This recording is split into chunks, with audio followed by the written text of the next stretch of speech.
Katz and Cosby, entertaining and informative on the Red Apple Podcast Network.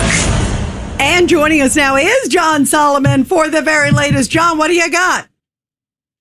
We've been talking about the Supreme Court, what it did and didn't do. Right now, just hours after the Birthright Citizenship law, there is work underway in the Congress to start to address it. The Supreme Court didn't preclude Congress from fixing this problem.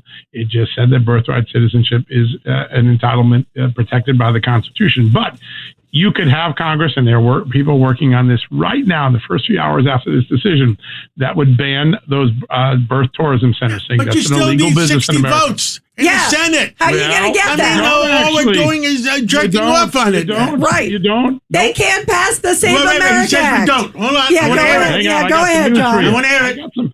I'm going to be a joyful warrior. I think I have some good news for everybody who's frustrated by the body of inaction, the marble asylum that the Senate is.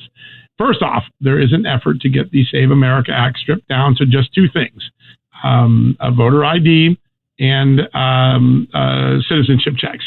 Those two can be tied to funding mechanism, and they're going to try to put it into the defense bill in the House and move it over to the Senate. The last time they did this, it had two other provisions. It had women in sports, and it had birthright citizenship. Stripping those two out because those don't have a necessary funding stream could put the Senate parliamentarian in a position of saying, yeah, you can pass those two. They're going to try it this weekend. So there is a audible that's been called in the huddle of Donald Trump's political playbook. That's happening. Likewise, you can do some things right now that the Supreme Court left wide open for Congress to do, and they can be done as reconciliation bills.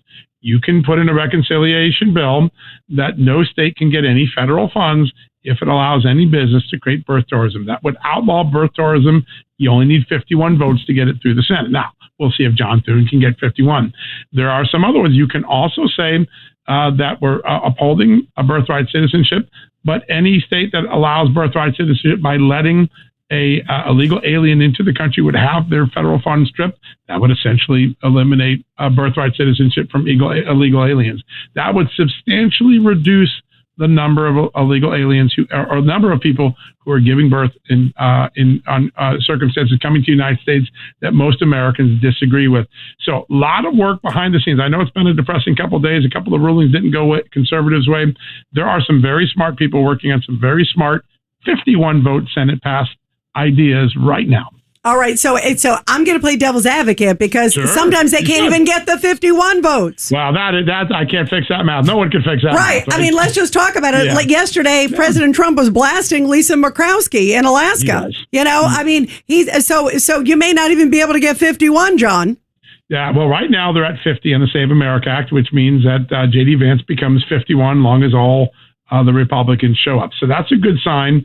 In addition, one time, not routinely, but one time, Susan Collins voted in favor of it. She's been a holdout previously. So you could get to 50-51 and Save America Act. We don't know yet on birthright citizenship, but I would suspect most Republican senators would have a hard time saying, oh, we like Chinese people coming here and creating a birth tourism industry, and we like illegal aliens giving birth here. I think those two you could see potentially getting to 50-51. But you're right, you got to work it. The good news is other presidents would have thrown their hands up on a day like today and said, you know what, can't change the status quo. It's over with. Not Donald Trump. He's already got playbook 3 and 4 in the works. Wow.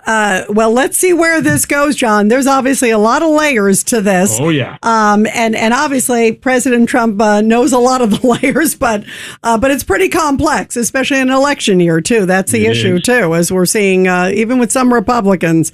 I'm going to circle something for the court for next year because the next session starts in September. Keep an eye on Missouri. Missouri's Attorney General, Catherine Hanaway, has begun litigation. It's already at the federal appeals court. It can make it to the Supreme Court in the fall. Could be decided that you can no longer count illegal aliens in the census. That would substantially redraw the map in America. 14 to 18 Democrat House seats would suddenly move to the Republican Party column.